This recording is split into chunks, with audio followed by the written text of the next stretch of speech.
Ok, Parashat Bereshit, Leilui Nishmat, Avi Memori, Yitzhak ben Shimon, Vegam Aaron ben Shimon. Alors, on reprend le cours des parashiot à son début. Bereshit, la première parasha, l'œuvre de la création de Bereshit, depuis la création de l'univers jusqu'à la création la plus concentrée, celle de l'homme, la création finale, et qui va amener à l'objectif d'Akadosh Baruch Hu, donc de faire résider des individus chargés d'un travail, chargés d'une mission sur terre. Comme toujours, Bereshit, ça fait rêver dans la mesure où on sait, les commentaires sur le sujet ne le cachent pas, tous les secrets de la Torah y sont contenus. Il n'y a pas d'autre chose à dire. Il y a forcément une nature, une analyse qui doit émerger bien plus que le sens premier, bien plus que la simple lecture du texte. On a toujours des questions, on a toujours des approfondissements de valeur à mettre en avance.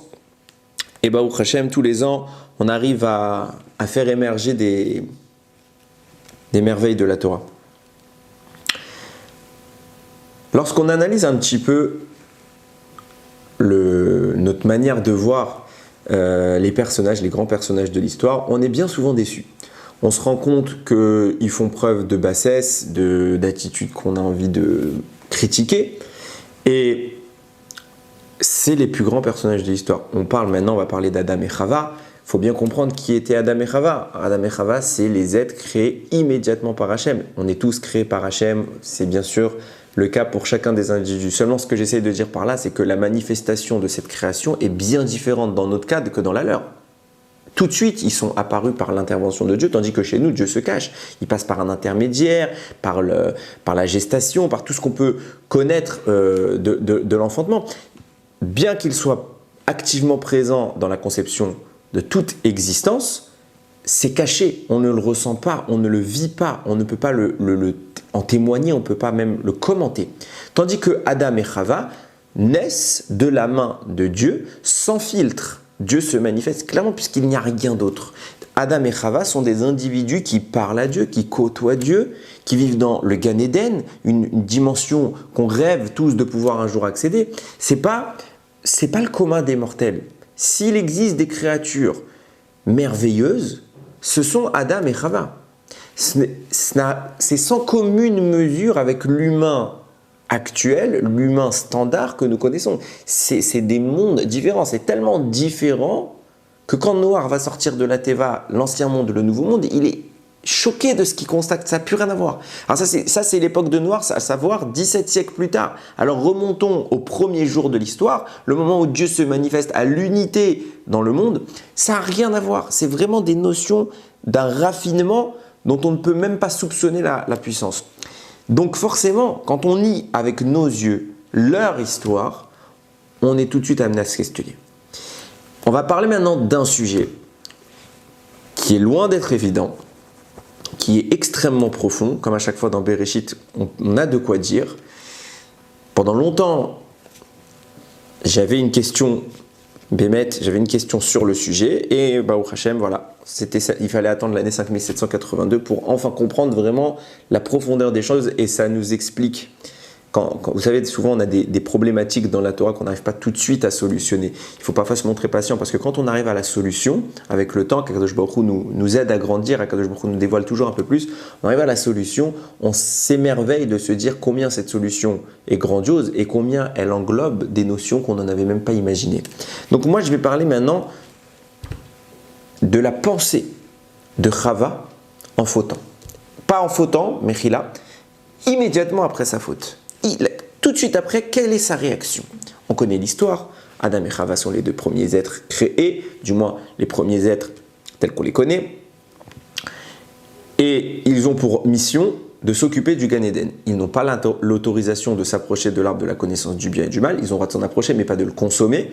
Et le serpent intervient dans l'équation. Le serpent va tenter Chava, va lui suggérer qu'il s'agit d'une erreur, qu'ils ont parfaitement l'autorisation de le faire, que c'est même une bonne chose et qu'Akadosh Baruch Hu veut les en priver, tellement ce serait merveilleux d'atteindre les secrets que cache cet arbre. Et elle va céder. Chava succombe à la tentation du serpent et goûte du fruit. Et c'est là que les choses vont nous intéresser. Donc Vatere Haïcha, les premiers psukim de la Torah, dans le chapitre 3, on est au pasuk 6. Vatere Haïcha kitov haetz lemachal, vechitava ulaenaim, venichmad haetz leeskil, vatikar mi perug atoral. Donc elle a vu que c'était un bel arbre, qui a attiré, qu'il est attractif, qu'il a l'air bon. Donc elle en a pris, elle a mangé.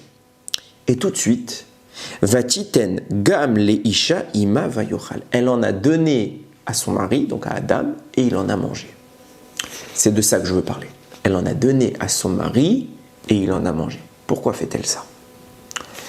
Ils ne sont pas à deux au moment de la faute. Adam n'est pas là. J'ai lu plusieurs commentaires qui expliquaient que, en fait, où était Adam à ce moment-là? Parce qu'ils sont que deux. Ils font quoi? On est à quelques heures de leur création. Ils font quoi? Ils sont où? Ils sont à ce point-là séparés? Non, Adam dort. Pourquoi il dort? Parce que Adam vient d'être opéré par Akadosh Baruch Hu pour créer Chava. On connaît l'histoire. On va beaucoup en parler, la création de Chava. Adam va être anesthésié, il va dormir, et pendant ce somme, Hachem va créer Chava. Adam n'est pas encore réveillé d'après certains. Il n'est pas là, il est encore en train de dormir. Et Chava, qui vient de naître, va fauter. Donc Adam n'est pas là. Elle attend que son mari se réveille, elle attend. Dès qu'il se réveille, tiens, mange. Ils se rencontrent par une avéra, la plus grave de l'histoire. Tiens, mange. Rashi tout de suite nous explique quelle était l'intention de Chava. Et c'est là que ça commence vraiment à nous poser des questions. Rashi dit, elle a eu peur. Elle savait. Mais pas tant la mort, hein, pas tant de la punition. C'est pas ça qui l'inquiète le plus, Chava. Elle n'a pas peur d'Hachem. C'est même pas qu'Hachem arrive et la gronde, la punisse. Non. Elle a peur de quelque chose de beaucoup plus grave. Pour elle, du moins. Et qui va nous choquer. Elle a peur qu'en mourant, Adam se retrouve seul et épouse une autre femme qu'elle. Il va tomber dans les bras d'une autre. Voilà la préoccupation première de Chava. J'ai fait une bêtise, c'est pas grave. Je vais mourir, c'est pas grave. Aïkar, que mon mari n'aille pas voir ailleurs. Mais t'es morte. Maintenant, tu devrais mourir. Bon, elle ne savait pas qu'elle allait survivre, mais en tout cas, c'est quoi ma préoccupation? Et c'est tellement dérangeant, c'est tellement préoccupant qu'elle va aller jusqu'à le faire fauter, le rendre passible de mort, le redescendre à un niveau extrêmement bas. Elle va lui dire, mange, j'ai fauté, tu fautes, mais pas l'un sans l'autre. Pourquoi? Mais ça te fait quoi? C'est pas grave. Peut-être que toi, tu es passible de mort. Attendez, vous imaginez que Chas v'shalom, mais dans un couple, un des deux serait passible de mort, alors les deux doivent mourir parce qu'il ne faudrait pas que l'autre se refasse sa vie. C'est de la folie. Personne ne pense comme ça. Même quelqu'un de faible, il ne pense pas comme ça. Ah, il doit mourir. Maintenant, c'est pas pour autant que l'autre, il ne doit pas vivre. Chava ne veut pas laisser Adam. Elle aime, c'est bien, c'est beau. Mais quand on aime, on ne cherche pas le mal. Là, elle ne veut pas qu'il retrouve quelqu'un d'autre. C'est tellement quelque chose qui la choque. Alors la suite du Midrash, elle va aller plus loin ensuite. Mais avant d'aller plus loin, je répète, on parle de cette femme que Dieu a façonnée personnellement. On parle de ce couple qui voit Dieu, qui est né de Bereshit. C'est de lui qu'on parle. Quand Hachem parle, c'est eux qui apparaissent. Ils sont dans une idylle, dans une dimension spirituelle. Ça n'existe plus aujourd'hui. On ne peut même pas savoir, on ne peut même pas commencer à décrire. On ne sait pas. C'est à des années de notre niveau à nous. C'est raffiné, c'est sain, c'est puissant. Et c'est quoi sa préoccupation à cette femme? Cette première femme, c'est la mère de toute vie. Chava, ça veut dire la mère de toute la vie. C'est le fondement de l'humanité, c'est Chava et Adam. Et Chava, puisque c'est elle qui va l'engendrer. Le fondement. Quelle est sa préoccupation? Mon mari, il est hors de question qu'il pense à autre chose qu'à moi. Elle est ultra possessive. Alors, d'être possessive quand il y a lieu de l'être, c'est bien. Mais dans ce cas-là, c'est dénué de sens, c'est absurde, c'est bas, c'est même médiocre. De notre point de vue. De notre point de vue, je dis bien de notre point de vue. Pourquoi je dis ça? Parce qu'il est évident, tout ce que j'essaye de dire depuis le début, c'est que ce n'est pas nous, ces gens. Ils ne pensent pas comme nous, ils ne voient pas comme nous. Ils ont une approche du divin qui nous transcende. Et quand on juge, comme je viens de le faire volontairement, c'est C'est parce qu'en fait, on juge du bas ce qui se passe en haut, mais on ne sait pas c'est quoi le détail. Il est clair, net et précis que Chava, c'est pas concevable ce qu'elle dit. C'est pas du tout dans sa tête. On le voit souvent. J'ai pas d'autre exemple que de le dire. On le voit souvent pour les Gdolim. Dans la Torah, on voit les grands personnages, ils se font en permanence critiquer. Au moindre écart de conduite, la Torah les affuble des surnoms, des titres les plus graves. On a traité Shlomo d'idolâtre. David, il est comparé à un homme débauché avec Bathsheba. Je ne vais pas rentrer dans les histoires, mais ils n'ont rien fait. Quand on lit l'histoire, et la Gemara le dit, tout celui qui pense que David a fauté, qui dit que David a fauté, se trompe. Il n'a pas fauté. À son niveau, c'est une faute. Mais en réalité concrète, il n'y a rien. Pour nous, c'est rien. C'est même pas concevable. Et quand la Gemara après explique, quand on va analyser les cas, on va se rendre compte que sur le plan technique, sur le plan moral, il n'y a rien à reprocher, ils n'ont rien fait de mal. Au contraire, ils ont fait quelque chose de même sain, de profondément bon. Mais c'est vrai qu'à leur niveau, il y a quelque chose. À leur niveau, parce que ça n'a rien à voir avec nous. Nous, on est beaucoup plus bas qu'eux. Donc nous on ne comprend même pas où est le problème. Quand on analyse, il n'y a pas de problème. À leur niveau, où on demande plus d'efforts, oui, il y a un problème. Chava, maintenant, où est-ce qu'il est son problème? À son niveau, ce qu'elle va faire maintenant est mal. D'accord? Mais moi, ce que je vais démontrer, c'est qu'à notre niveau, c'est pas mal. Ça ne veut pas dire que c'est bien. Ça veut bien dire qu'elle a été punie pour ce qu'elle a fait. Je dis bien que c'est mal, mais exclusivement à son niveau. Et on va voir que c'est ça qui est extraordinaire. Le niveau que la Torah critique chez ces personnages, de notre approche, dans notre point de vue, dans notre dimension, c'est quelque chose d'extraordinaire. Ça témoigne toujours d'une grandeur qui nous supplante. Et on va essayer de définir cela ensemble. Reprenons ce que je disais.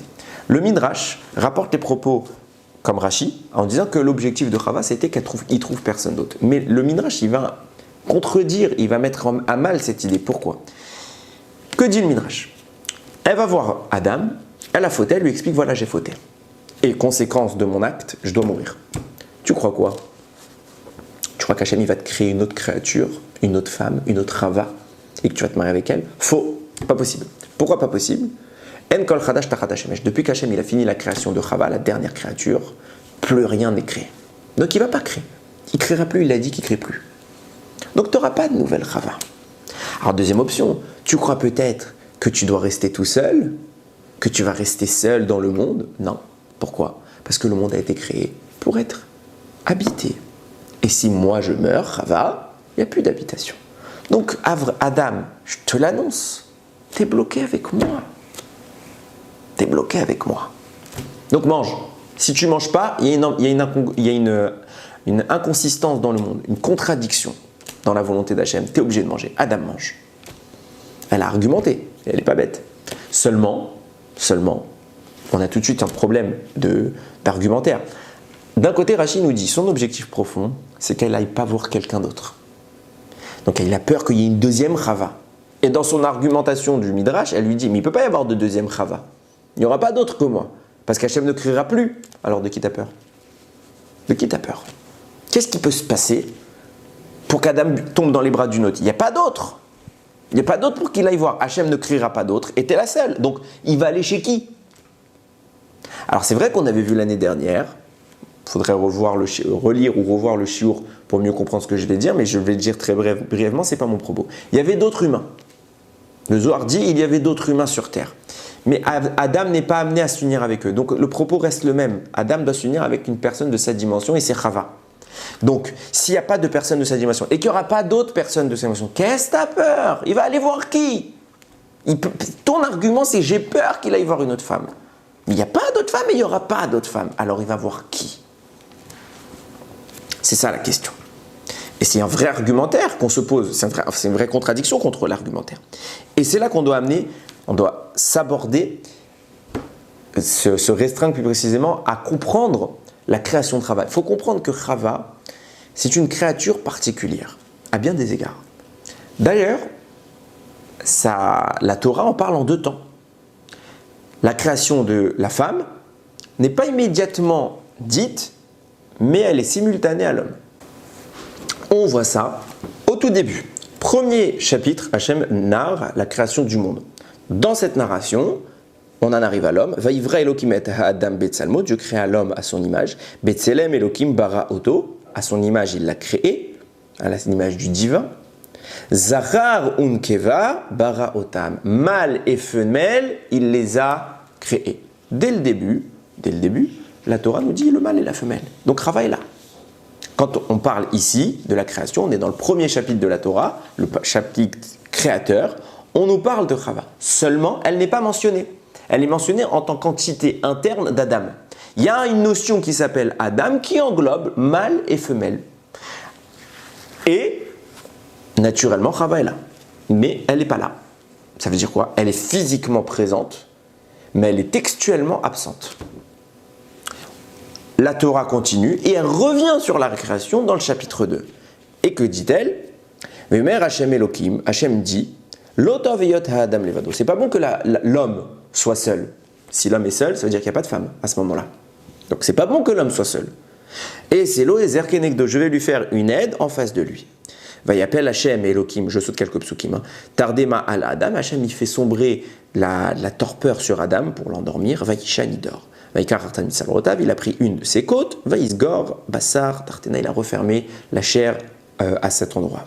Vaïven, Hachem Elohim et Tatsela, Hachem a créé à partir de la côte, Hacher la Karmidam qu'il a pris de Adam, Leisha en tant que femme. Il a créé cette côte pour en faire une femme, Vaïvea, El Adam, et El Ha Adam, il l'a présentée à Adam. Là, on nous parle concrètement d'une création qui n'existait pas et qui est apparue. Hachem prélève une portion d'Adam Arishon et en fait la femme. Rashi pose la question de cette analyse. Pourquoi deux histoires de création? Alors, Rashi va donner le sens simple. Il va dire sens simple, Hachem il a fait une narration générale, puis après il revient au cas par cas pour détailler un peu plus ce qui s'est passé. Ça c'est le sens simple. Rashi va maintenant d'après le sens. Il commence d'ailleurs par ça, il termine par le sens simple pour donner un sens de lecture, mais il revient il commence par le début en parlant du sens profond. Il dit en réalité, sache que Adam Arishon a été créé, il le dit à 2 reprises, sache qu'Adam Arishon a été créé Zahar Venekeva, mâle et femelle. C'était une seule entité et qui se donnait le dos. Il y avait 2 faces. Un côté l'homme, l'autre côté la femme. Dos à dos. Et par la suite, qu'est-ce qu'Hachem a fait? Il a séparé les 2 étapes, les 2 dimensions. Le mâle se distingue, la femelle s'identifie. Les 2 êtres font leur apparition. Explication de Rashi, on comprend pourquoi. D'un côté, on nous parle Zachar Venekeva. On nous dit, ils ont été créés mâle et femelle. En effet, ils ont été créés mâle et femelle. De l'autre côté, Hachem crée la femelle à partir de l'homme. Ça répond bien à notre propos. Seulement, alors, déjà dans cette manière de comprendre, on va tout de suite se rendre compte qu'elle n'est pas unanime. L'Agmara rapporte qu'en réalité, ce que Rashi dit, c'est l'opinion des avis de l'Agmara. Il y en a en réalité 2. Rav et Shmuel s'opposent dans l'Agmara. Sur quoi s'oppose-t-il? On va parler maintenant du segment par lequel Akadosh Baruch Hu va créer la femme. Quel est l'endroit, quelle est la partie du corps que réellement Hachem a prélevé? Alors vous allez me dire, c'est écrit la côte. Eh bien c'est faux. D'après beaucoup, c'est pas d'après tout le monde en réalité, c'est pas la côte.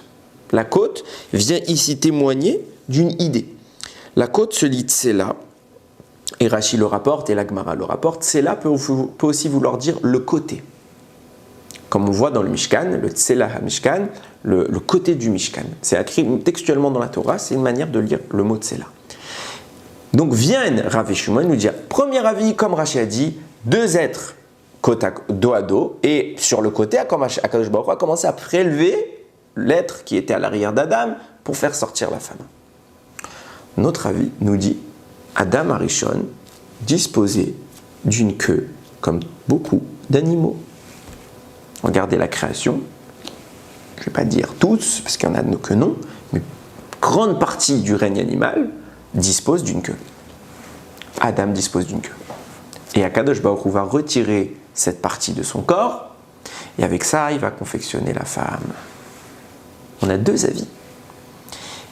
Les 2 sont éprouvés par l'Agmara, à savoir que dans l'Agmara, on n'affirme rien sans raison. Donc si l'Agmara, si un Rav apporte une idée, alors naturellement, il doit la démontrer. Et elle est remise en cause par plusieurs problèmes. Donc la Gemara va remettre en cause chacun des deux, et les deux vont s'en sortir. Il n'y a aucune raison de dire que l'un a plus raison que l'autre, du moins textuellement dans l'étude. Pourquoi? Parce que les tentatives sont faites par la Gemara. La Gemara va essayer de contredire et elle ne va pas y arriver. À chaque fois, il y a une réponse, il y a une explication du pourquoi de toute la création de la femme, du point de vue des deux entités dos à dos et du point de vue du segment qui était à l'arrière d'Adam, Arishon, de la queue de l'homme. Et ce qui est intéressant quand on lit Rashi, c'est que tout de suite on se dit Rashi a opté pour l'un plus que l'autre. À savoir que Rashi, dans son explication, dans son commentaire de la Torah, il élude, il occulte complètement l'avis de la Gemara qui parle d'une queue et il ne parle que des deux êtres dos à dos. Donc du point de vue de Rashi, la création de la femme se serait faite de cette manière, deux êtres qui ont été séparés. Seulement, le Gaon de Vilna, lui, va d'une autre option, il dit non. Pourquoi? Il explique comme ça. Il dit, c'est concrètement par la queue que la femme a pu être créée. Pourquoi? Parce que Adam Arishon, c'est évident que comme l'immense majorité de la création, il est une queue. C'est normal, puisque l'immense majorité est comme ça, il n'y a pas de raison de supposer qu'Adam n'en est pas. D'ailleurs, il est très intéressant de noter que médicalement parlant, quand vous regardez les vertèbres, vous regardez à la fin, je crois que c'est la pointe du coccyx, en bas, d'après la théorie darwinienne que nous n'acceptons pas, mais dans l'idée, c'est très intéressant. D'après eux, à quoi servent ces dernières vertèbres? C'est les résidus, suite à l'évolution, de la queue animale que nos ancêtres, entre guillemets, avaient. On descendrait d'après cette théorie-là d'animaux qui ont évolué, etc. Mais ils avaient une queue, avec le temps, cette queue a disparu par les suites de l'évolution. C'est faux, on n'accepte pas cette idée-là, mais bien que la Torah soit très proche de cette idée-là. Hachem a créé de proche en proche, donc il y a tout un développement à faire sur le sujet. Mais en attendant, la science admet que dans la nature de l'homme, il y a eu une racine où il y a eu une queue. Et c'est ce que dit le Gaon de Vilna. Pourquoi l'immense majorité des animaux ont une queue, tandis que l'homme n'en a pas? Mais c'est très simple, on parle de la manière dont ils ont été créés. Tous les animaux ont été créés simultanément avec leur conjoint. Donc quand Dieu les a créés avec la queue, il n'y a pas eu de prélèvement d'une partie ou d'une autre, d'une des deux entités. Donc, ils sont restés tels quels. Tandis que l'homme, il est certes apparu avec une queue, mais Hachem la lui a retirée pour créer la femme, ce qui explique pourquoi il n'en a plus. Mais à la base, il en avait une. Et c'est mistaber, et c'est cohérent d'après lui, d'exprimer cette idée, de dire il en avait bien une. Ça veut dire quoi? Ça veut dire qu'on a, en apparence du moins, deux fils conducteurs. D'un côté, un premier avis dans la Gemara, on ne sait pas qui parle, on ne sait pas si c'est Rav ou Shmuel qui pense, donc ça je ne mentionne pas le nom, mais on sait que c'est un des deux, qui pense que l'être humain a été créé en dualité, féminine et masculine, et qui s'est séparé ensuite, et que cet avis est corroboré, est adopté par Rashi, c'est comme ça qu'il décrit l'histoire. Et on a un deuxième avis qui est soutenu également par le Gaon de Vilna, qui dit non, il y avait bien une queue, et par la suite elle a été retirée. Et c'est à ce moment-là qu'intervient un problème majeur.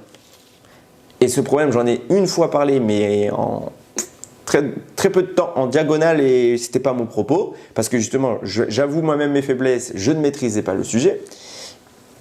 Et justement, on va essayer maintenant de le maîtriser ensemble.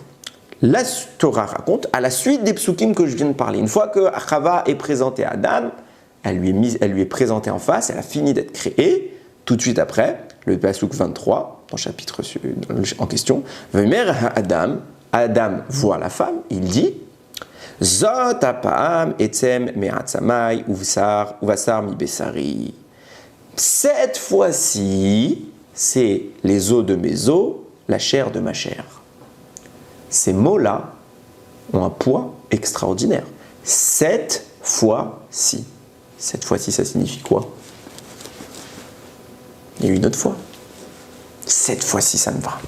Cette fois-ci, Chava, elle est bien. Cette fois-ci, on peut vivre ensemble. On va pouvoir l'appeler, tout de suite, la Torah continue, les autres, Ikaré Isha, qui met Ish Lukechazot. C'est pour ça qu'on va l'appeler Isha, parce qu'elle a été prise de l'homme. Cette fois-ci, ça marche. Ça veut dire, je traduis, il y a une fois où ça a planté. Il y a eu une autre. C'est ça que ça veut dire. Alors, sens simple, il y en a qui expliquent qu'il a regardé tous les animaux, il a vu que ça ne marchait pas, que ce n'était pas compatible avec lui, alors il dit cette fois-ci ça va marcher. Ça c'est le sens simple. Mais concrètement, Il n'aurait pas dû dire ça, il aurait dit elle marche. 7 fois, ça veut dire qu'il y a eu une tentative. On est dans une deuxième fois. Il y a eu une première fois. Et c'est celle-là la bonne. Il y a au moins eu une première fois. Et celle-là maintenant dont on parle, c'est la bonne. C'est quoi cette première fois? De quoi on parle ici? Revenons maintenant, gardons cette question. Revenons au débat de Rav et Shmuel. Rav et Shmuel dans la Gemara, je disais donc deux faces d'après l'un, qu'ils étaient côte à côte, qu'Hachem a séparé, ou une queue. Dans l'exposé fait par la Gemara, quand elle va remettre en cause les deux opinions, les deux avis, elle va apporter des arguments, évidemment. Et la Gemara va apporter l'idée suivante. Elle dit d'après l'opinion qui dit que c'était deux faces. Alors on comprend très bien que la Torah parle de mâle et de femelle. Quand on a cité le premier pasuk du premier chapitre de la Torah, Zachar venekera va bara otam, il les a créés mâle et femelle, donc ils sont apparus simultanément, un mâle et une femelle. C'est vrai, pourquoi? Parce qu'il y avait deux faces, il y avait l'homme et la femme collés, donc ils sont apparus ensemble, ça va. Mais d'après le deuxième avis, qui dit que Chava est constituée à partir de la queue de l'homme. Alors quand Adam naît, au tout début, il n'y a pas de mâle et de femelle, il n'y a qu'un mâle. Et la femelle apparaîtrait plus tard. Grosse question contre l'opinion qui dit qu'elle est venue de la queue, puisque quand il y a la queue, il n'y a pas de femelle. Donc, comment comprendre ce passouk? Eh bien, la Gemara dit non, il faut comprendre comme l'a déjà expliqué un rav qui s'appelle Rabbi Abaou. Rabbi Abaou, il a analysé le passouk, qui dit comme ça, que je le retrouve. Voilà. Le premier passouk que j'ai cité tout à l'heure, Vayivra Elokim et Adam Betselmo, Dieu a créé l'homme à son image, Betrem Elohim Baraoto, il a créé à l'image d'Hachem, Zcharun Keva Baraotam, mâle et femelle. Mâle et femelle, d'après ce passouk, la même qui sert de kusha, qui sert de contradiction contre notre opinion parlant d'une queue, dit Zachar et Nekeva. Ils étaient mâle et femelle, donc il y a les deux. C'est donc un pluriel qu'on voit. Baraotam, il les a créés. Seulement juste avant, il y a écrit quoi? Il y a écrit Betselem Elokim Baraoto. À l'image de Dieu, il a été créé. Il a été créé, c'est un singulier. C'est-à-dire qu'il n'y a qu'une seule créature, il n'y en a pas deux. D'un côté, le verset te dit, il y a une seule créature. Et au final, il parle de mâle et femelle en partant que deux créatures. Donc c'est une fois un singulier, une fois un pluriel, contradiction. La Gemara répond, en réalité, initialement, Akadosh Baruch Hu voulait créer les deux. Mais il s'est ravisé, il n'en a créé qu'un. Donc quand le passouk te dit Zachar venekeva, c'était son projet, d'après cet avis. Mais en réalité, il n'en a créé qu'un, la femme n'est pas apparue. La femme n'est pas apparue tout de suite. Et c'est par la suite, au travers du prélèvement de la queue, que Chava a pu faire son apparition. Alors, ça concerne directement notre propos, pourquoi? Il faut bien comprendre que Hachem ne se trompe pas. Hachem ne se trompe pas. Il n'y a pas de tentative et d'échec. Ça n'existe pas chez Hachem. Si Hachem fait quelque chose, c'est déjà bon. Si Hachem pense quelque chose, c'est tout de suite bon. Pourquoi? Parce qu'il n'est pas dans le tâtonnement, il n'est pas dans la tentative, il est dans la réalisation. Il est dans la perfection de la réalisation. Donc si Hachem pense, il ne revient pas en arrière.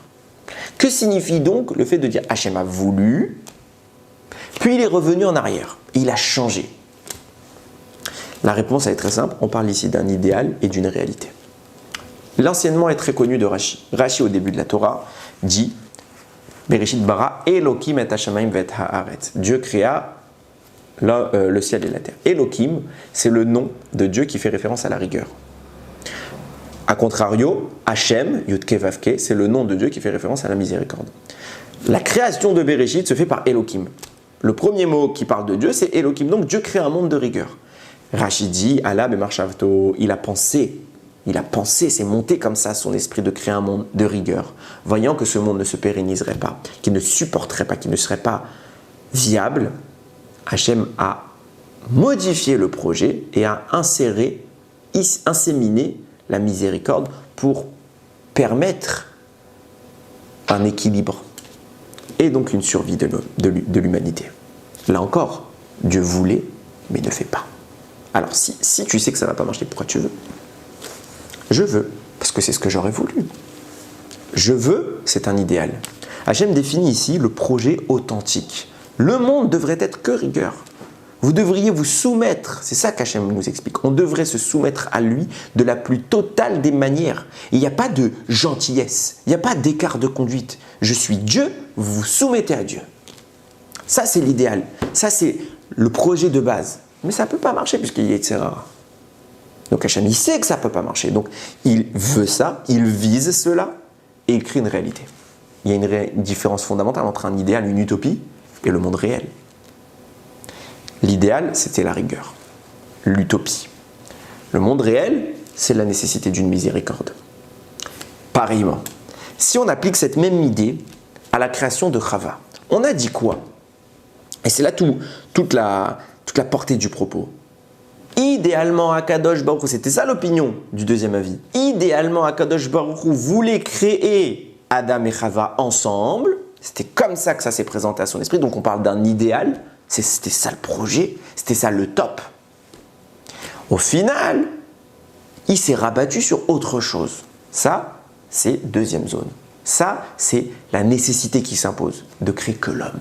Mais le meilleur aurait été créé l'homme et la femme. Maintenant, il faut bien réaliser l'idée. La Torah, quand elle décrit cet événement-là, cette analyse qu'on est en train de faire de Rabbi Abaoud, de son explication d'un idéal et d'une réalité.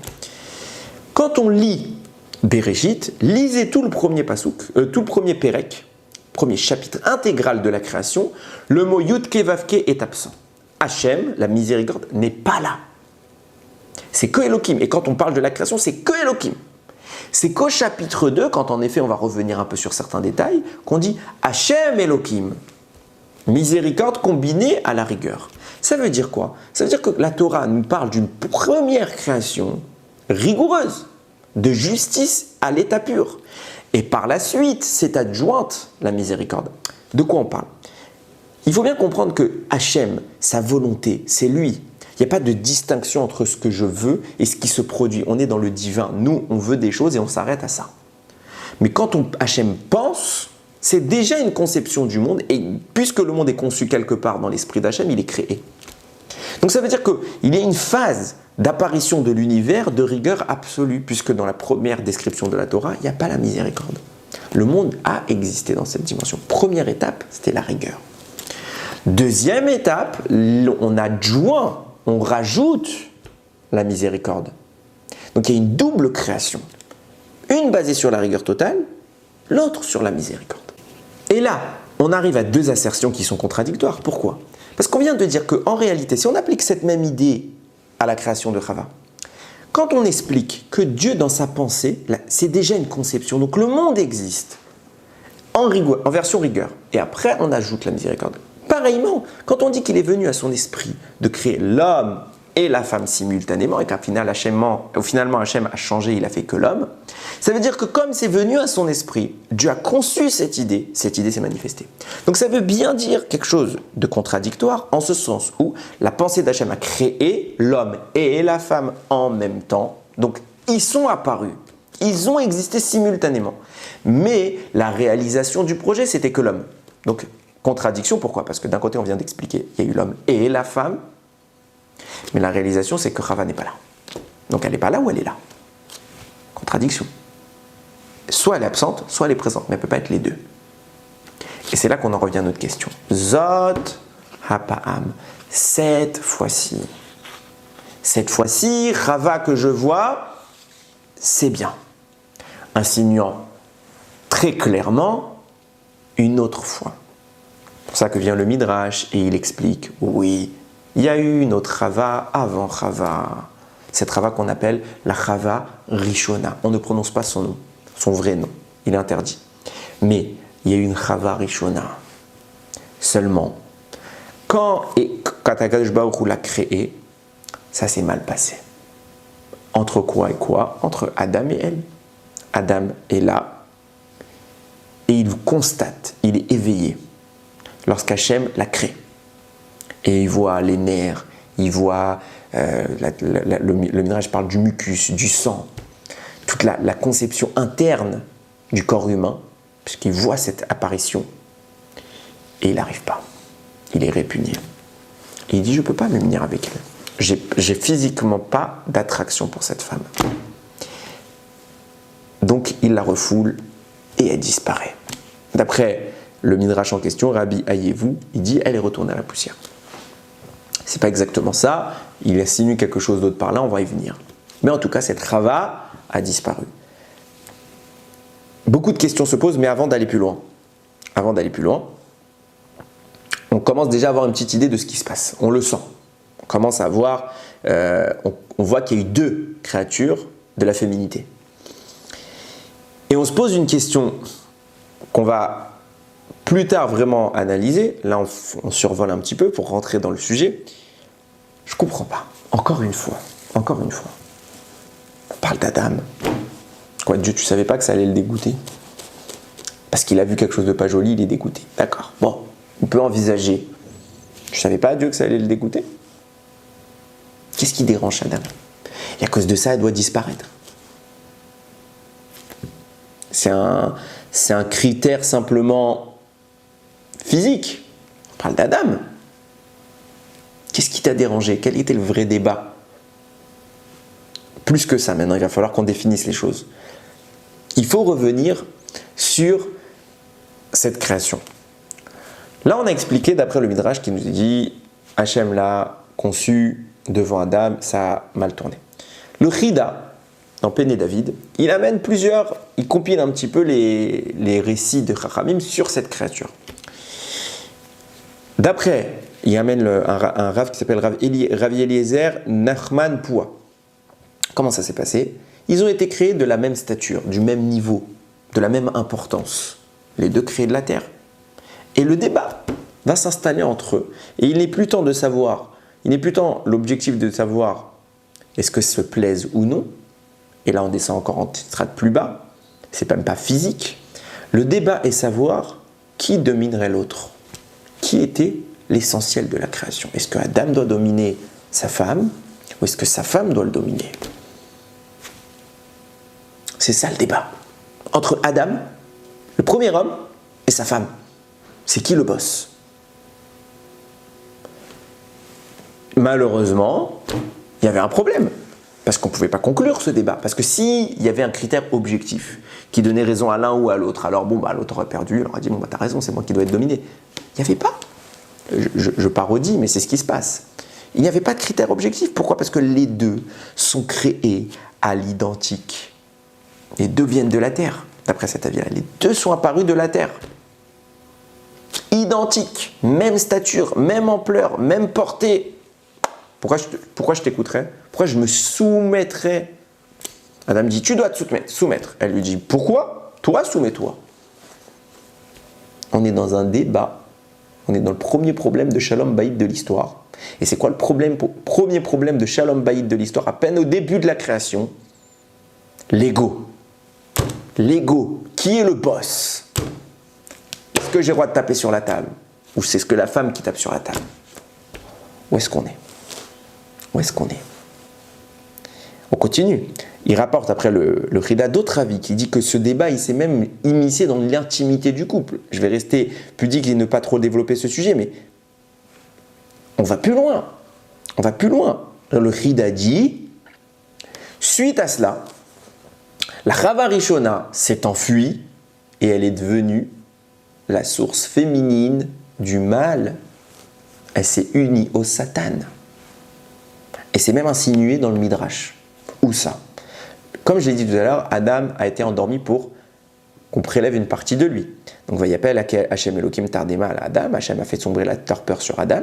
Vaïshan, il a dormi. Vaikar Achat Mitzalotav. Hachem a prélevé une de ses côtes. Vaïsgor Basar Tartena. Il a fermé la peau à cet endroit.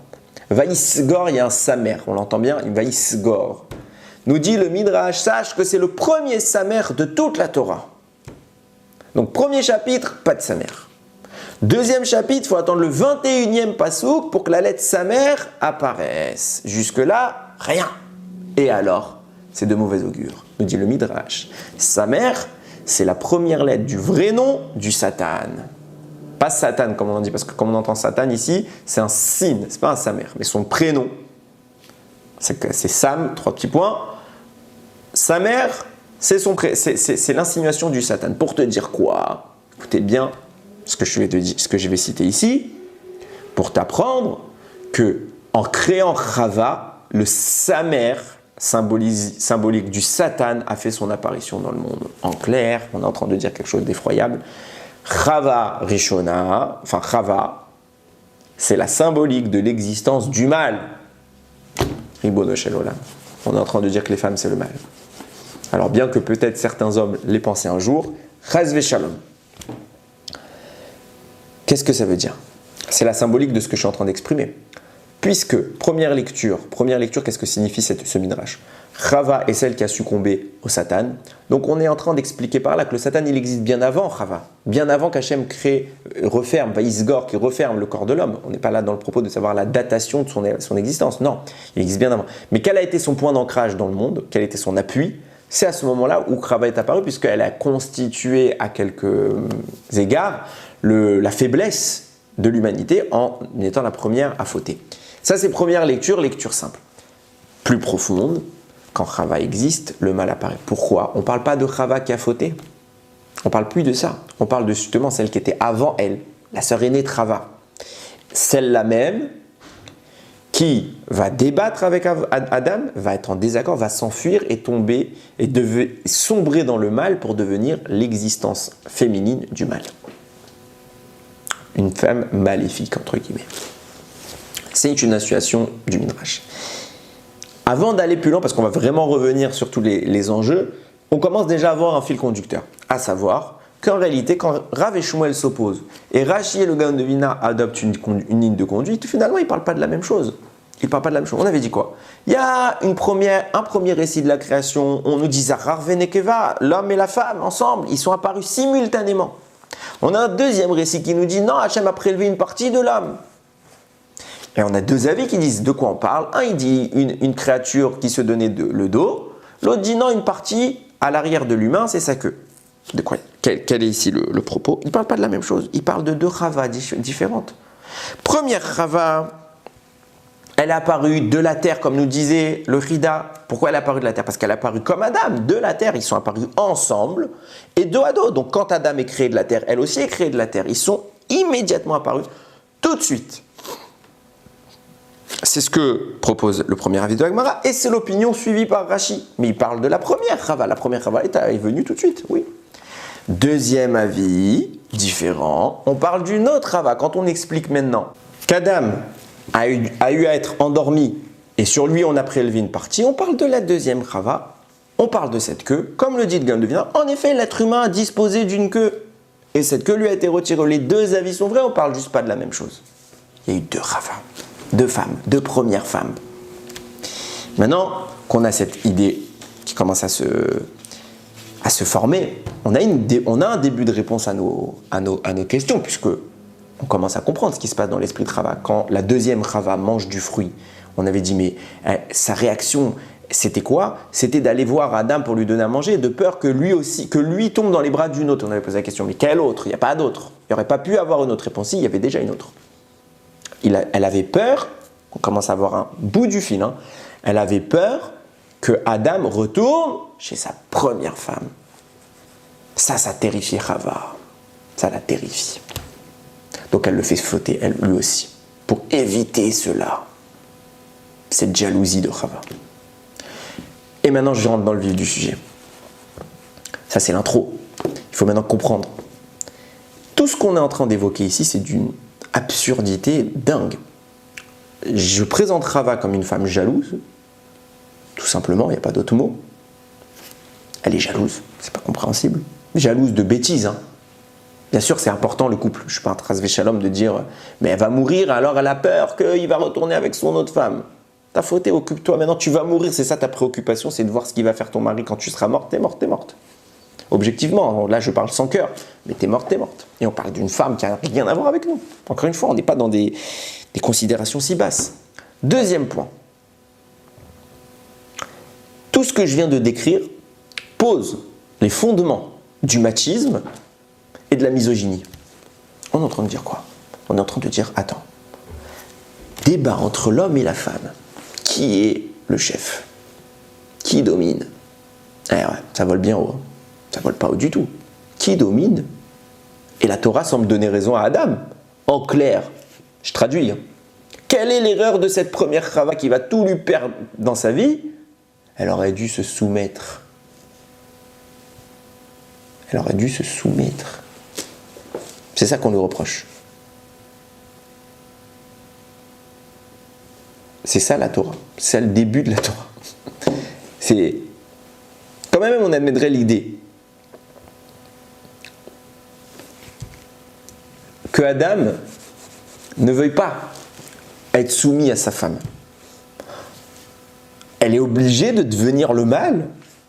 Elle est obligée d'être refoulée à un niveau tel qu'elle devient la source du mal. C'est un déchet public. Bon, tu veux pas, on n'est pas d'accord. Soit, il y avait deux options, on a dit. Soit, ça lui plaisait pas physiquement parce qu'il a vu sa conception. Bon, bah ça te plaît pas, plains-toi à Hachem. Il t'efface la mémoire. Ou s'il veut, il fait autre chose, puisqu'il a bien créé une autre Rava. Mais pourquoi elle doit disparaître? Pourquoi ça doit finir comme ça? Écoute, c'est comme un chidour. Un garçon et une jeune fille sont présentés, ça se plaît, ça se plaît, ça se plaît pas, ça se plaît pas. Shalom, on passe à autre chose dans la vie. Non, c'est une catastrophe. Elle me plaît pas. Ça devient la plus grande bassesse de l'histoire. Mieux que ça, on parle d'Adam. Hein. On parle d'Adam, mieux que ça. Deuxième avis, c'est pas qu'elle lui plaît pas. Elle lui plaît, tout s'est bien passé à la création. Il veut être le chef, elle veut être la chef, et on ne peut pas déterminer. Alors, Hachem donne raison à Adam. Eh ben oui, ma belle, hein. C'est femme au fourneau. C'est soit ça, soit rien. C'est ça la création de la femme. C'est ce que je suis en train de la décrire. Chas v'shalom, évidemment. Et le Chida nous donne une piste de réflexion qui est magistrale. Magistrale. Et voilà pourquoi je ne parlais pas de ça avant. Je ne vous le cache pas. Voilà pourquoi je ne parlais pas de cela avant. Parce que je n'avais pas la réponse à toutes ces questions que je viens de poser. J'ai été moi-même stupéfait en le lisant. Et il faut savoir attendre. Il faut savoir parfois être patient pour trouver les réponses. Et la réponse, elle est complexe, mais finalement très simple. L'analyse est complexe qui va nous permettre d'aboutir à la réponse, mais la réponse, elle est pas si compliquée. Le Chida va évoquer ce sujet en le comparant à un autre. La fin de ce commentaire du Chida qui rapporte toutes les sources, il dit « ça ressemble à l'histoire de Avraham et Sarah qui n'arrivent pas à enfanter » et il nous met une petite note, voire plus loin, Parashat Chayei Sarah, et il nous donne la référence, Baruch Hashem, ça nous fait éviter de chercher bien longtemps. Là-bas, le Chida dit « pourquoi Avraham et Sarah n'enfantent pas ?» Pour la même raison, il renvoie encore autre chose, pour la même raison que Hachem a eu besoin de diminuer la lune. De quoi on parle? Quand vous lisez Bereshit, là-bas, la Torah parle de la création de deux grands luminaires, c'est le soleil et la lune. Et puis après, la Torah dit les deux grands luminaires, hein, et après elle dit Et hamaor hakaton, agadol, et hamaor hakaton. Elle va les distinguer entre le grand et le petit. D'un côté, nous dit la Torah, les deux sont grands. Au final, elle parle d'un grand et d'un petit. Donc on a une création qui a été altérée. Au début, les deux sont grands, finalement, il y en a un qui est plus grand. Rachid dit qu'est-ce qui s'est-il passé? Ils étaient en réalité de même nature, de même stature, de même fonction. L'un travaillait le jour, l'autre la nuit, mais il y avait la même chose.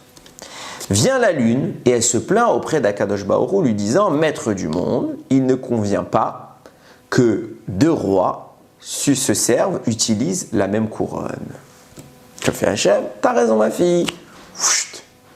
Il la restreint, elle est petite, et il crée les étoiles avec ça. Il crée les étoiles. Vient le Chida, dit, le mot employé par la lune, il est extrêmement évocateur. Il ne convient pas que deux rois utilisent la même couronne. Il dit comme ça, il ne convient pas. Le mot utilisé, que deux rois utilisent la même couronne, c'est yishtameshu, les ishtamesh. Ok? Ce mot-là, il est utilisé pour dire l'utilisation ici, mais il a un autre sens. Il parle des rapports conjugaux. Quand la Torah, dans la halakha, c'est régulier, quand on parle des rapports intimes, on dit tashmish amita. Tashmish amita. L'utilisation du lit en français littéral. Mais ça fait référence à l'union conjugale. Donc, si on traduit, il ne convient pas que deux rois s'unissent sur la même couronne. Qu'est-ce que ça signifie? Et il explique une notion très profonde. Il dit, la lune, le soleil, sont tous deux grands. Ils sont tous deux parfaits. Deux entités identiques, de même ampleur, n'ont rien à prendre l'une de l'autre. Pourquoi? Parce que tout ce que tu as, je l'ai. Tout ce que tu n'as pas, ben je ne l'ai pas. On a la même chose. On est la même chose. On est la même dimension. On est la même puissance. Donc, j'ai rien à prendre de toi. Et tu n'as rien à prendre de moi. Il ne peut pas y avoir d'union dans cette configuration des choses. Pourquoi? Parce que qu'est-ce que l'union? C'est la fusion. C'est quelque chose que je récupère chez le conjoint et que le conjoint récupère chez moi. Et de cette combinaison va émerger la vie. Pour qu'il y ait combinaison, il faut qu'il y ait possibilité d'un échange, possibilité d'un manque. Quelqu'un dispose d'une chose que l'autre n'a pas. Si les deux sont de la même dimension, il n'y a rien à prendre. De façon encore plus profonde, la Lune dispose d'un tout. Elle est une entité parfaite. Si elle le reste, pareillement pour le Soleil, un des deux, s'il le reste tous deux, il n'y a pas de manque. Qu'est-ce que c'est qu'un enfant? Un enfant vient finalement combler un manque. Combler un manque. Ça s'exprime par le titre même de l'origine de la vie, la femme. Nekeva en hébreu. Le féminin se dit Nekeva. Nekeva vient du mot Nekev, un orifice, un espace, une cavité. Une cavité veut dire un espace vide.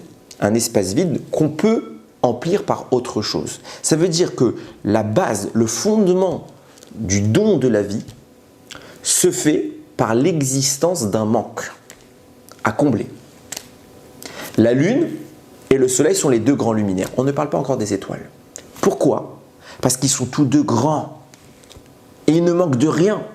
Leur entité se suffit à elle-même. Ils ne peuvent pas concevoir. Ça veut dire quoi concevoir? Quand la Lune se plaint, dit « Mais Hachem, on n'est que deux !» C'est ça sa plainte. On est deux. Et pourquoi on est deux? Parce que mon problème, c'est qu'on va rester deux. Parce que les Ishtamesh, Yefchar, Lishnemelarim, on ne peut pas deux rois chez Ishtamesh ou s'unir sur la même couronne, parce qu'on est sur la même dimension, on ne peut pas s'unir. Il faut que l'un de nous deux ait en lui la disposition d'un manque. Pas d'un manque en tant que critique, en tant que défaillance, mais d'un espace à combler. Tant qu'il n'y a pas d'espace à combler, il n'y a pas de place pour autre chose. Et il faut créer cet espace pour donner la vie. Et donc Hachem, c'est ça l'argument de la Lune, elle vient le voir, elle dit Hachem, il n'y aura que le Soleil et moi. Pourquoi? Parce qu'on prend toute l'entité, on prend tout l'espace à nous deux. Pour envisager autre chose que nous, il faut une cavité, il faut un nekev, une nekeva. Et il faut qu'il y ait une dimension féminine. La féminité est par définition ce qui laisse place à autre chose. Et Hachem la restreint, dira à la Lune, je te diminue, donc je te laisse une place à autre chose. Et à cet instant-là, grâce au support que représentent la Lune et le Soleil, qui étaient les deux seuls astres décrits dans la Torah, on parle bien évidemment de notions spirituelles et pas matérielles, ces deux seuls astres, par la restriction que va connaître la Lune, vont laisser place à autre chose. La restriction de la Lune donne l'émergence de toute la voûte céleste. En diminuant, en laissant de la place, on peut donner la vie. Pareillement pour Abraham et Sarah. Sarah et Abraham sont parfaits, sont immenses, sont titanesques. Il n'y a de place pour rien d'autre qu'ils se suffisent les deux à eux-mêmes. Il n'y a pas besoin d'autre chose dans le monde que Abraham et Sarah. Conséquence de quoi? Il n'y aura pas de suite. Parce que l'ampleur des deux personnages est telle qu'il ne laisse pas de place pour autre chose. Et pendant toutes ces années, Sarah est stérile. Il y a écrit, elle n'a pas en elle les orifices de la conception. C'est une femme, mais elle ne l'a pas cette capacité à en concevoir. Ça veut dire quoi? Qu'au sens simple, elle n'a pas les organes internes nécessaires à la vie. Sens profond, elle n'est pas une vraie nekeva. Elle n'est pas une vraie cavité. Elle n'est pas d'espace. Elle n'a pas d'espace pour autre chose qu'elle. Pas parce que c'est une mauvaise personne. Bien au contraire, elle est beaucoup trop grande. Son existence ne laisse place à rien d'autre. Elle est trop exprimée. Elle est trop présente. Yitzhak ne peut pas naître. Vient Kadosh Baruch Hu expliquer, il faut créer un espace en toi. Il faut créer la place pour autre chose. Et c'est lorsque Sarah permettra de scinder son entité que Yitzhak pourra naître. Et c'est intéressant, lorsque on analyse les choses plus en avant, c'est la base même de la création du monde que je suis en train de décrire. Ramim disent, Dieu est présent, il n'y a rien d'autre que lui. Il n'y a pas de place pour autre chose, il n'y a pas de place pour vous et moi. On ne peut pas exister parce que Dieu est là et il emplit tout. Comment Dieu permet-il l'émergence d'autres notions que la sienne en se rétractant? C'est ce qu'on appelle le tzimtzum. Dieu s'est restreint. Dieu a manifesté sa présence de façon atténuée pour laisser place à la vie. On se restreint, on laisse une place. La lune doit se restreindre. Il faut que dans cette création, dans cette genèse, il y ait une restriction pour autre chose. Dieu crée un tout, une sommité, qui va se restreindre et va permettre une pérennité. Abraham et Sarah sont dans cette dynamique. Ils sont le tout. Ils sont les parents d'origine, mais ils n'ont besoin de rien d'autre. Ils sont des entités pleines. Si je dis que la cavité est pleine, on ne peut pas la remplir. Donc Hachem demande à Sarah de faire de la place. Et c'est intéressant comment, je le mets en aparté, c'est pas écrit dans le développement que j'ai fait dans le Devar Torah, mais lorsqu'Hachem va voir Abraham, il va d'ores et déjà lui annoncer l'existence de Yitzhak. Il va lui dire, ton fils, tu l'appelleras Yitzhak.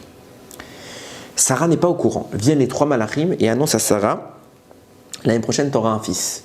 Va Yitzhak, Sarah, Bikirbas. Sarah a rigolé en elle. Yitzhak, va Yitzhak, c'est la même racine que Yitzhak. Ok? C'est la base. Ça veut dire quoi? C'est-à-dire qu'en elle, elle a Yitzhak, elle a fait Yitzhak, elle a fait émerger dès le début en rigolant. Alors, sens simple, c'était une erreur de sa part, elle a mal réagi, mais sens profond. À ce moment-là, lorsqu'elle apprend la nouvelle, elle crée une dynamique en elle.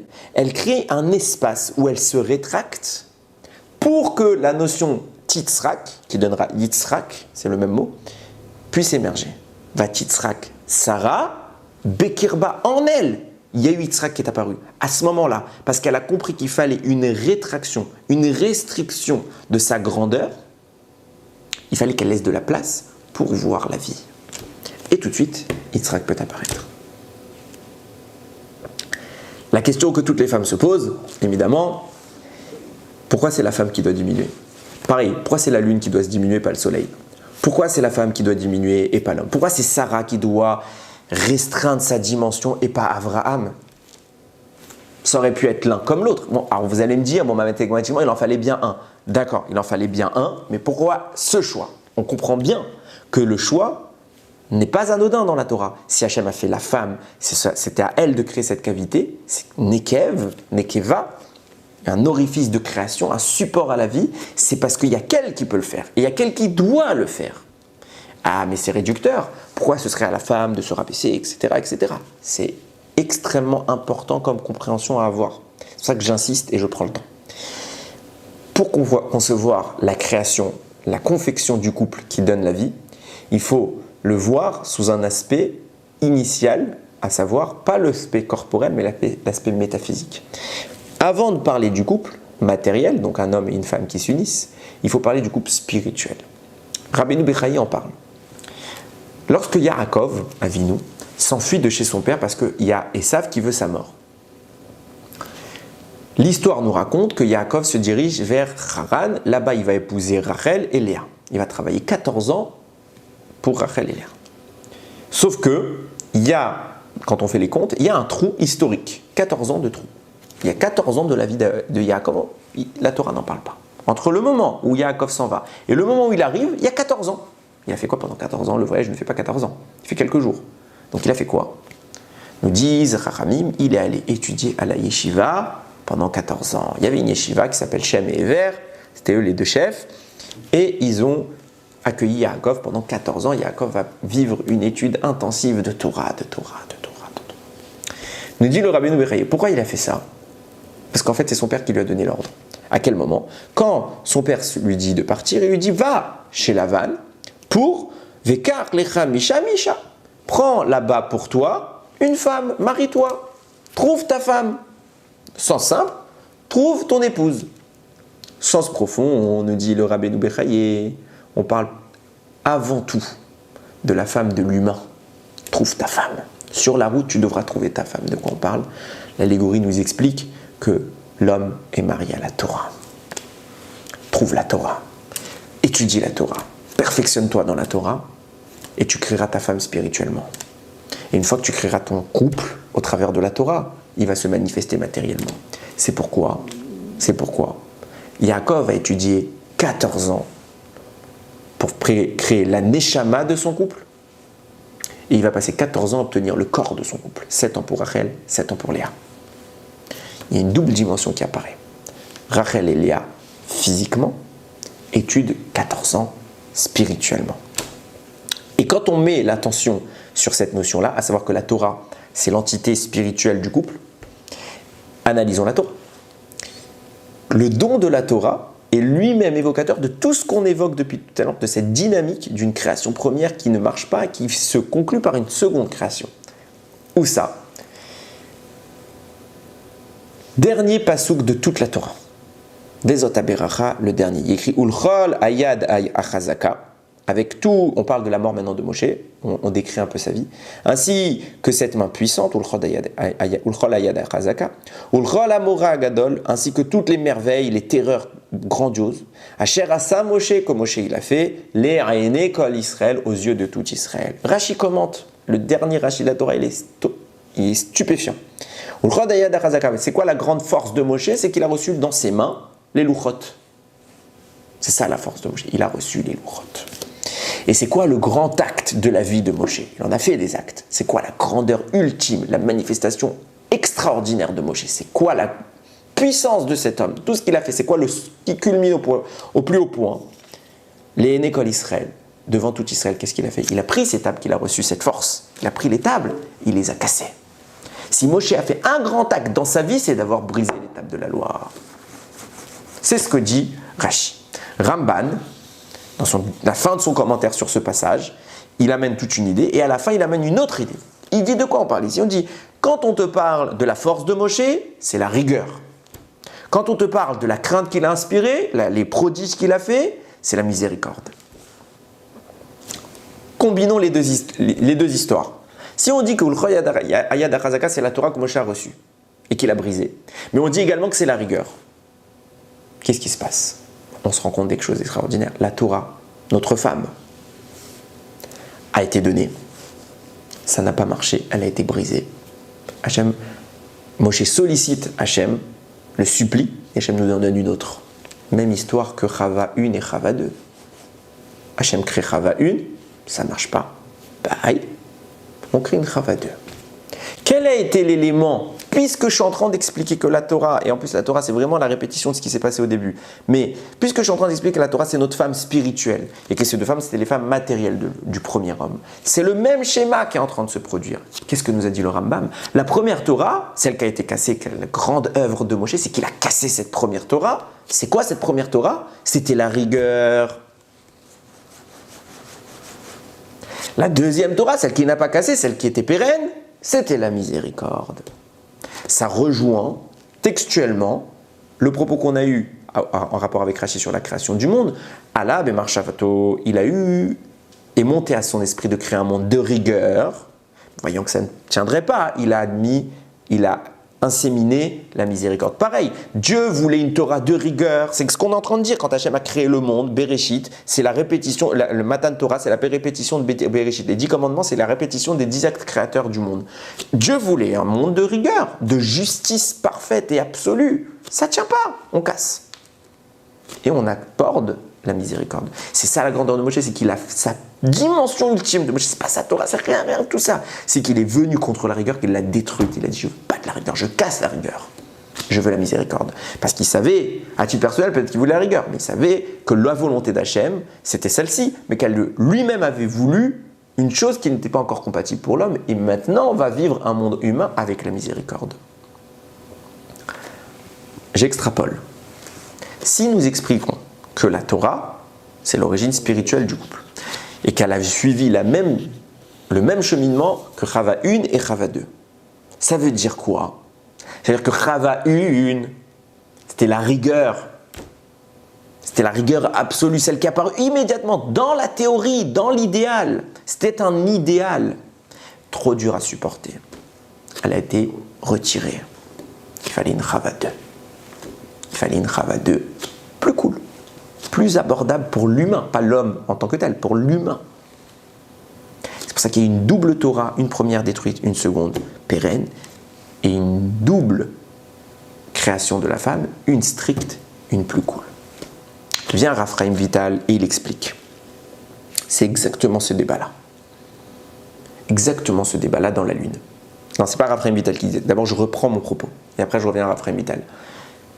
La Lune et le Soleil, les deux sont deux entités concomitantes, elles sont pareilles. Sauf que quoi? La Lune, elle évolue quand? La nuit. La nuit, c'est la force de la rigueur. Preuve en est, c'est la Lune qui va venir accuser, dire ça ne marche pas. C'est elle qui vient se plaindre, c'est la force d'accusation, c'est elle qui plaide. Hachem dit, toi, t'es mon projet de base, je t'aime, mais t'es trop dur. Ça ne marche pas. Je change.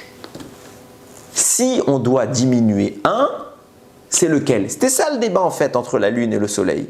Qui doit être diminué? Qui doit dominer? Comme tout ce qu'on est en train d'expliquer depuis tout à l'heure. Qui doit dominer? Mais on ne parle pas d'entité ni masculine ni féminine, de taille, de lumière ou de lune ou de planète ou de quoi que ce soit. Qui doit dominer? La rigueur ou la miséricorde?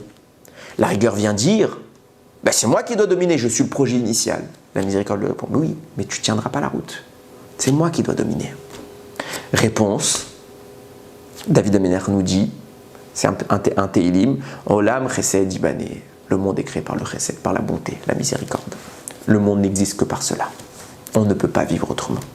Du coup, qui doit se restreindre? C'est la rigueur. Pas parce qu'il y a une supériorité, pas parce qu'il y a une hiérarchie, parce qu'il y a une nécessité. La rigueur n'est pas moins importante, la justice n'est pas moins importante que la miséricorde ou que la bonté, non. Mais seule, elle n'est pas vivable. Donc c'est la lune qui se restreint. Nous dirons Chachamim, à propos de Avraham et Sarah, Avraham c'est le chesed, Sarah c'est le din. Avraham c'est la bonté, la miséricorde, Sarah c'est la rigueur. Attention, ne pas prétendre que Sarah représente le mal et qu'Avraham représente le bien. Non, c'est l'incarnation spirituelle. Parce que les deux dimensions existent et elles doivent fusionner, cohabiter. Sarah c'est le din. Avraham, c'est la miséricorde. Les deux sont très puissants, les deux vivent ensemble et c'est très bien, ils se suffisent à lui-même. Si tu veux donner une suite à l'humanité, Hachem l'a dit depuis la création du monde, la miséricorde doit l'emporter sur la rigueur. Alors on réduit la rigueur. C'est ce que Khamim nous dit. Sarah va atténuer sa rigueur et elle va donner naissance à Yitzhak qui lui-même est une rigueur parce qu'il vient de Sarah. C'est pour ça qu'il va devoir être sacrifié lui-même. La Kedat Yitzhak, c'est ça le secret. Revenons à ce que je disais. Les deux cheminements se suivent. Maintenant, revenons à ce que je vous ai dit tout à l'heure concernant Raphaïm Vital. Raphaïm Vital, l'élève du Harizal, il explique de manière un peu plus concrète. Sache que dans le ciel, il y a deux dimensions de la rigueur. La première s'appelle Léa, la justice à l'état pur, celle-là même qu'Hachem voulait en tant que projet pour la création, mais celle-là même sur laquelle il s'est ravisé. Il existe une deuxième justice, et vous avez deviné comment elle s'appellera, Rachel, qui elle est plus atténuée, plus douce, plus viable, plus humaine peut-être. Les deux existent. La première entité spirituelle a donné naissance à la première Chava. La deuxième entité spirituelle a donné naissance à la deuxième Chava. Puisque Léa apparaît sous les traits de Chava, première. Justice à l'état pur. Justice à l'état pur. Comme la lune, je suis la justice à l'état pur. Elle va débattre avec Adam, qui lui va représenter la miséricorde. On ne parle pas des messieurs, on parle de l'identité spirituelle. Qui domine? C'était quoi ce débat? Qui domine? On est créé les deux en même temps. Adam, Chava, on est créé pareil. C'était ça les deux histoires, on est côte à côte. On est deux faces d'une même entité. Parce que la justice et la miséricorde sont deux opposés. Qui dominera? Est-ce qu'on est dans un monde de rigueur ou de miséricorde? Adam dit miséricorde, Chava, Rishona dit rigueur. Qui a raison? Les deux. Chava va lui dire, mais on est créés ensemble, pourquoi ce sera à moi de me diminuer? Et Adam lui dit, mais bien sûr que c'est à toi, pourquoi? Les Olam Chesed Ibané. Olam Chesed Ibané, pardon, le monde doit vivre avec le Chesed. Bien sûr que Chava t'est mieux, c'était le projet idéal. Mais c'est pas viable. On peut pas encore. Tu reflètes une dimension qui est beaucoup trop haute pour l'instant. Il faut que tu te soumettes, pas que tu te soumettes par un ordre de hiérarchie, il faut que tu atténues ta rigueur. Il faut que tu calmes les forces d'accusation dans le ciel. Cette justice qui est divine, qui est l'incarnation de Dieu. C'est un des noms de Dieu, c'est Elohim. C'est un des noms de Dieu. On n'est pas en train de dire qu'il est moins qu'un autre. Mais il faut le brider pour l'usage de la vie. Parce qu'il y a un Yetzer Hara. Elle refuse, elle devient la source du mal. Pourquoi? Parce qu'elle instigue la rigueur, elle instigue l'accusation. Elle est sa source, c'est elle l'accusation, c'est elle la justice. Donc elle devient la force du mal. Pas en tant que côté spécialement négatif, c'est qu'elle accuse. Son existence est accusatrice. Elle n'a pas réussi à brider cette force, à la maintenir, à la maîtriser. C'est pour ça qu'elle est refoulée. À l'image des premières tables qui sont la rigueur, elles sont refoulées. À l'image de la lune qui elle réussit son épreuve. Elle se diminue. À l'image de Sarah qui elle se diminue. Elle échoue. Chava Rishona est un échec pas de Dieu, est un échec humain. Elle a échoué. Hachem crée Léa sous les traits de Chava Rishona. Il crée une deuxième Chava. Cette fois, elle n'est pas du tout dans la même dimension. C'est une partie de l'homme. Elle puise sa source chez le chesed, chez la bonté. Et regardez la corrélation jusqu'où elle va entre la Torah et les Chava. Première Torah, écrite de la main de Dieu, exclusivement conçue par Dieu. Les tables sont conçues par Dieu. Les deux tables sont conçues par Dieu, à l'image de la première femme, conçue exclusivement par Dieu. Ça ne tient pas. Trop rigueur. On voit bien que quand c'est directement l'intervention d'Hachem, c'est la rigueur, c'est ça qu'il voulait. Lui-même brise, il supprime les deux cas, la première femme et première table. Et la deuxième table qui va être faite, c'est Moshe qui va la confectionner. C'est Hachem qui va écrire, mais c'est Moshe qui va sculpter. On est dans l'œuvre issue d'un homme, de même que la deuxième Chava est une œuvre issue d'Adam, de l'homme. Parce qu'Hachem va soumettre par ça l'idée suivante. Puise un peu dans la miséricorde. Soit la rigueur, mais atténuée par la miséricorde. C'est la dimension de Rachel. Le match va se rejouer des siècles plus tard, puisque la première Chava ne réussit pas. Elle va se réincarner chez qui? Chez Léa. Elle porte son vrai nom. Deuxième Chava va se réincarner chez Rachel. Et Yaakov va venir, c'est la réincarnation d'Adam. Allez, on refait le match. Yaakov veut quoi? Yaakov, il sait que la première dimension s'appelle Rachel, c'est elle plus accessible, elle est plus en accord avec l'humanité. Il veut Rachel. Yaakov être Rachel, si je me trompe bien, je me trompe pas. C'est lui qui l'a voulu, il a voulu Rachel. Pourquoi? Parce que Rachel, elle est plus envisageable. Il aimait ça parce que c'est humain. Léa, il n'a pas dénigré. Mais Yaakov aime Rachel, parce que c'est son niveau encore. Seulement, Yaakov a étudié la Torah pendant 14 ans. Il a préparé même la Neshama du couple pour Léa. Pourquoi? Comment ils vont réussir? Hachem va tout de suite le mettre à l'épreuve. C'est vrai que le premier niveau, c'est Rachel, niveau plus accessible. Deuxième niveau, c'est Léa, très dur. Mais comme Adam a eu à confronter le niveau dur dès le début, toi aussi, tout de suite le dur, il enlève Rachel, il met Léa. Tu dois réussir tout de suite, pas dans longtemps. Tout de suite, si tu n'y arrives pas, encore un échec, on repart. Il faut que tu arrives à cohabiter avec la dimension Léa. Et comment on fait? C'est pas possible, on vient d'expliquer, il faut absolument que la rigueur soit atténuée, il ne peut pas l'atténuer lui. Il a les armes, il a la Torah, mais qu'est-ce qu'il faut? Il faut que Léa elle-même fasse ce travail de maîtrise du din. C'est ça la fonction de cette femme. Maîtriser la rigueur. Comment va-t-elle faire? Nous dit le Maharal de Prague, bien sûr qu'elle va réussir. Qu'est-ce qu'elle va faire? On nous raconte, Rachel, elle est belle. Léa, rien qu'elle pleure. Elle a les yeux fatigués, elle pleure. Pourquoi? Parce que depuis qu'elle est petite, on lui annonce, tu vas te marier avec Esav. Pourquoi elle doit se marier avec Esav? Parce qu'Esav aussi, c'est la rigueur. Ils devaient s'unir ensemble. Et la matérialité que représente cet individu, c'est le mal. Léa, elle est liée à ça. Au plus profond niveau, niveau le plus intime. Nous dit le Harizal, les Neshamot, quand elles descendent, féminines et masculines, elles sont scindées. C'est-à-dire au début, c'est une seule entité, puis après, on la sépare. Et après, elles doivent se retrouver. Ça veut dire que Léa est unie à la Neshama de Esav. Dans son essence la plus profonde, c'est eux deux la même chose. Ils doivent se mettre ensemble. Et elle pleure parce qu'elle voit Esav, qu'est-ce qu'il devient? Elle pleure, elle prie, elle jeûne, nous dit le Maharal de Prague. Elle jeûne, elle s'affaiblit, son côté matériel au plus haut niveau. Elle le détruit, le détériore pour briser ce lien. Et elle sort tellement victorieuse de ça qu'elle est plus compatible avec ça. Parce qu'elle savent il est resté la matérialité, elle est tout sauf la matérialité. Ils n'ont plus rien à voir. Elle arrive à dématérialiser son existence à un point où elle bride sa justice, sa nature profonde, la rigueur, elle la déconstruit. Puisqu'elle l'a déconstruit, elle allait créer la place pour autre chose. Elle crée la place pour autre chose. Elle diminue sa présence pour donner la vie. Et elle va donner plus de vie que Rachel. Plus de vie que Rachel. Yaakov, initialement, il n'est pas content de cette histoire. Il voulait Rachel. Pourquoi? Parce que même Yaakov, avec ses 14 ans d'études, n'est pas en mesure d'appréhender Léa. Léa, c'est le niveau. Je ne parle pas du personnage encore, je parle dans le ciel. La dimension de rigueur de Léa est trop grande. Adam n'a pas réussi, il a échoué, nous dit Raphaël Vital. Il a échoué, c'était trop dur à appréhender pour lui. Même Yaakov n'y arrive pas. Mais Hachem le soumet à cette confrontation, parce que c'est de cette confrontation que va naître Israël. Israël, c'est encore une dimension supérieure à Yaakov, et c'est cette dimension-là qui est compatible avec Léa. Il y a la dimension Israël-Léa, expression divine intensive, et Rachel, Yaakov, expression divine terrestre. C'est un ascenseur. Les deux doivent exister. Et là se définit plus en avant le rôle dont on évoque depuis tout à l'heure. Pourquoi c'est la femme qui doit se diminuer? Pourquoi? On ne parle pas d'une diminution de l'existence, on parle d'une maîtrise de la rigueur.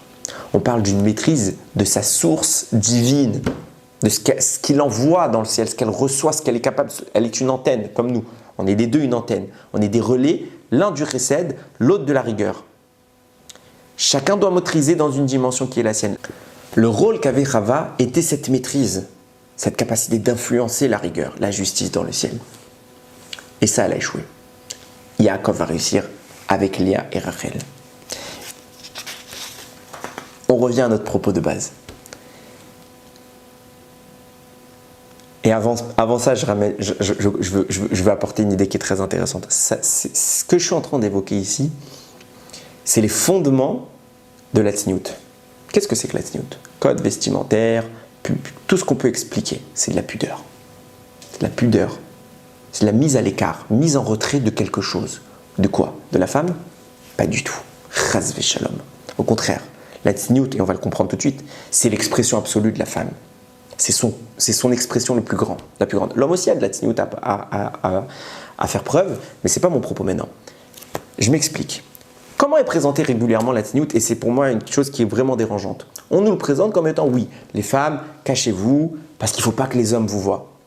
Il faut éviter la débauche. C'est vrai, bien évidemment, l'ifné hiver, l'otiten michol, devant un aveugle, tu ne mets pas d'embûche. Et ça joue un rôle dans cette idée, dans la notion de la débauche. Mais il y a une lecture qui est quand même plus profonde. Pourquoi? Et j'en veux pour preuve. La Gemara le dit elle-même. Où je mesure la tzniout d'une personne? Aux toilettes. C'est dans les toilettes qu'on peut mesurer si une personne, elle est vraiment pudique. Pourquoi? Parce qu'il n'y a personne. Si on expliquait la tzniout comme étant un garde-fou contre la débauche, un besoin de discrétion corporelle, alors quand il n'y a plus personne, les règles elles devraient disparaître. Et là, Hachem y vérifie, est-ce que tu es vraiment tzniout? Pourquoi? Il n'y a plus personne, il n'y a pas de danger, je ne risque pas de faire une bêtise. Personne, ni l'homme, ni la femme, il n'y a plus de danger. Non, là on mesure. Ça veut dire que même dans cette considération-là, la tzniout demeure. Elle demeure. Pourquoi? Parce qu'elle cache une dimension bien plus profonde et bien plus peut-être même intéressante que les simples codes législatifs des habits d'une femme, qui est tout aussi important. Elle cache l'idée de dire, puisque la femme est le relais de la rigueur, de la justice, elle a comme fonction, comme pouvoir de la moduler, de l'atténuer, de la maîtriser. C'est elle qui va déferler cette énergie à mesure de l'humain. Elle est ce canal. C'est pour ça qu'on demande, puisque la femme représente la rigueur, on veut de cette rigueur une maîtrise. On veut de cette rigueur une maîtrise. On veut une influence positive. C'est pour ça qu'on la cache. On cache la rigueur. On la rend discrète, pudique, tzniout. Cette rigueur existe Elle ne doit pas disparaître, on ne doit pas l'atténuer, on ne doit pas l'effacer, elle doit être présente, mais elle doit être adaptée.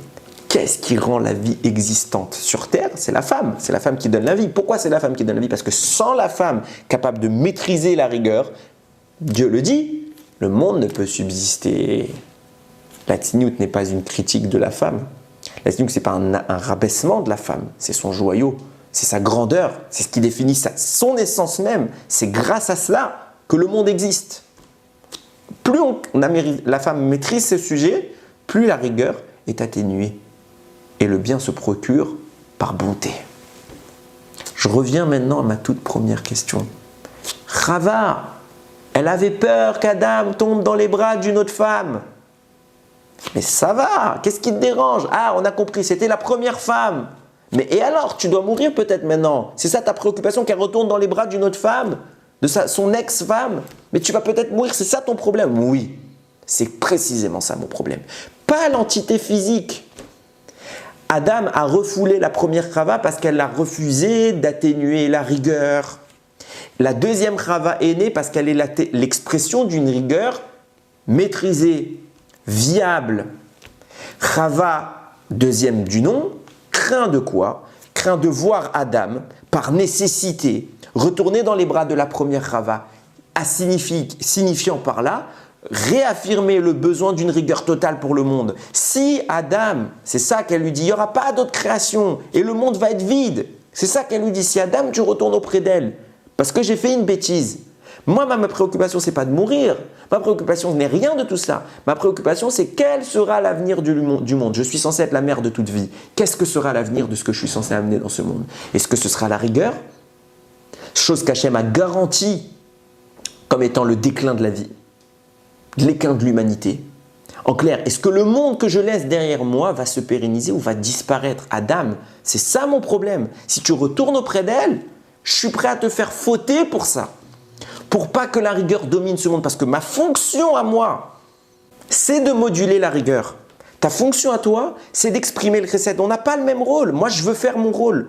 Maintenant, je vais peut-être disparaître. Et mon rôle va disparaître avec moi. La rigueur va revenir. Chava s'exprime dans sa nature la plus profonde. C'est là qu'elle apparaît en tant que vraie Chava. Et c'est peut-être pour ça qu'Hachem va la laisser en vie. Parce qu'elle veut continuer son rôle. Elle a fait une erreur, mais elle veut continuer son rôle. Et on se posait la question, mais comment elle peut descendre à une telle bassesse? C'est telle grandeur. C'est une grandeur, c'est pas une bassesse. C'est ce qu'elle a voulu faire, c'est de la grandeur, comme je le dis toujours pour les grands personnages. Nous voyons le mal à première lecture, il cache le bien. Ah, mais quelle est sa faute? On ne comprend pas. On ne sait pas. Elle n'aurait pas dû faire ça. Qu'est-ce qu'elle aurait dû faire? Je ne sais pas. C'est ça que je dis. Qu'est-ce qu'elle aurait dû faire? Je ne sais pas. À son niveau, c'est une faute. Mais quelle est son intention profonde? C'est la grandeur. Elle affirme son existence en disant « J'existe et je dois vaincre le din, je dois vaincre la rigueur. La miséricorde doit l'emporter. C'est le but de ma création. » C'est ça le secret de Chava. C'est ça tout le débat qui est dans ce petit rachis. Elle ne voulait pas qu'elle retourne chez une autre femme. Elle ne voulait pas de la rigueur dans le monde. Voilà l'enjeu. Cet enjeu, on comprend pourquoi il fait si peur au Satan. Pourquoi le Satan, il attaque sur la tzniut? C'est quelque chose d'incommensurable, d'insurmontable pour les femmes. C'est dur et objectivement, ça l'est, on ne peut que le concevoir. Mais pourquoi est-ce si dur? Parce qu'on voit l'enjeu. Pourquoi le Satan, il attaque à fond? Parce que si il existe sur Terre une entité capable de moduler la rigueur, alors le Satan dans le ciel, il peut accuser toute la journée, il n'y aura pas de rigueur. On peut, par la tzniut, la femme annulera son existence. Elle annule son existence. Chachamim le Gaon de Vilna disait, la tzniut est à la femme ce que la Torah est pour l'homme. Pourquoi? Si la Torah, celle qu'on a aujourd'hui, c'est l'incarnation de la miséricorde, celle qui va vaincre la rigueur, la femme est l'élément qui vaincra la rigueur. Le Satan, il a peur de la tzniut d'une femme. Il tremble, parce que si la femme réussit cette épreuve, elle le fait taire dans le ciel.